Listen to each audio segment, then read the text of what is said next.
বৈষম্য বিরোধী ছাত্র আন্দোলনের সময় পুলিশের গুলিতে নিহত বেগম রোকেয়া বিশ্ববিদ্যালয়ের শিক্ষার্থী আবু সাঈদের অসুস্থ বাবা মকবুল হোসেনকে উন্নত চিকিৎসার জন্য ঢাকার সম্মিলিত সামরিক হাসপাতালে সিএমএইচে আনা হয়েছে। বুধবার সেনাবাহিনীর হেলিকপ্টারে তাকে ঢাকায় আনা হয়।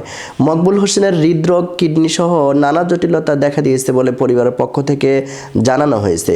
সেনাবাহিনীর ভেরিফাইড ফেসবুক পেজে এক পোস্টে জানানো হয়, গত 7 ডিসেম্বর জ্বর এবং পেটের পীড়া নিয়ে রংপুরের সিএমএইচে ভর্তি হন মকবুল হোসেন।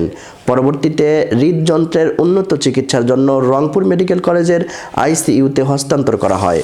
সেখান থেকে আরও উন্নত চিকিৎসার জন্য আর্মি হেলিকপ্টার যোগে ঢাকার সিএমএইচে হস্তান্তর করা হয়েছে। প্রিয় দর্শক, যার এই মহান আত্মত্যাগের কারণে এই 24-এর নতুন স্বাধীনতার বাংলাদেশ, সেই শহীদ আবু সাঈদের বাবা এই অসুস্থতার কারণেই হাসপাতালের বেডে কাতরাচ্ছে। প্রিয় দর্শক, দেশবাসী সহ সকলেই দোয়া করবেন আবু সাঈদের বাবা যেন সুস্থতার সাথে আবার বাড়িতে ফিরতে পারেন।